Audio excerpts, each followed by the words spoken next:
ایک دفعہ کا ذکر ہے کہ ایک گاؤں میں ایک شخص رہتا تھا۔ اس کا نام عبد الرحمن تھا۔ اس کے 3 بیٹے تھے۔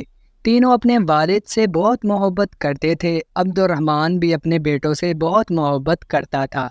ایک مرتبہ عبد الرحمن نے اپنے تینوں بیٹوں کو بلایا اور ان کو ایک ایک سیب دیا اور کہا کہ اس سیب کو ایسی جگہ جا کر کھاؤ جہاں تمہیں کوئی نہ دیکھ رہا ہو۔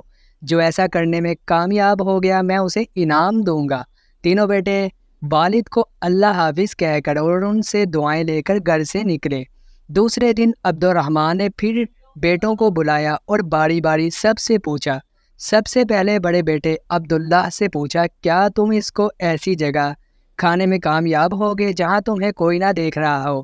عبداللہ نے جواب دیا، الحمدللہ ابا جان، میں نے وہ سیب ایک درخت کے پیچھے جا کر کھایا، وہاں مجھے کوئی نہیں دیکھ رہا تھا۔ پھر عبد الرحمن نے اپنے دوسرے بیٹے سے پوچھا، یوسف تم بتاؤ تم نے کیا کیا؟ یوسف نے کہا، ابا جان میں نے وہ سیب کمرے میں بند ہو کر اندھیرا کر کر کھایا اور مجھے یقین ہے کہ وہاں مجھے کسی نے نہیں دیکھا۔ عبد الرحمن نے تیسرے بیٹے سے پوچھا، سلیم تم نے کیا کیا؟ سلیم نے کہا، ابا جان میں نے کتاب اسماء الحسنی میں پڑھا ہے، اللہ کا ایک نام البصیر، ہر ایک کو ہر حال میں دیکھنے والا۔ میں نے سوچا اور تلاش کیا لیکن مجھے کوئی ایسی جگہ نہ ملی جہاں میرا اللہ مجھے نہ دیکھ رہا ہو۔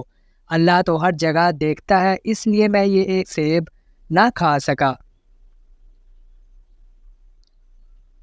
عبد الرحمن اپنے سب سے چھوٹے بیٹے کی عقل مندی پر بہت خوش ہوا اور اس کو انعام دیا۔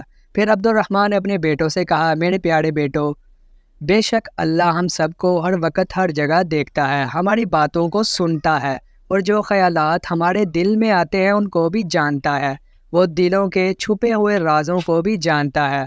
اللہ کی نافرمانی سے ہر وقت بچو اور اللہ کے سارے احکامات پر عمل کرو، جس پر اللہ تم سے راضی ہو جائے گا اور تمہیں دنیا میں راحت، سکون، اطمینان عطا کرے گا اور مرنے کے بعد ہمیشہ ہمیشہ کے لیے جنت میں داخل کرے گا، جہاں انسان جو چاہے گا وہ ہو جائے گا۔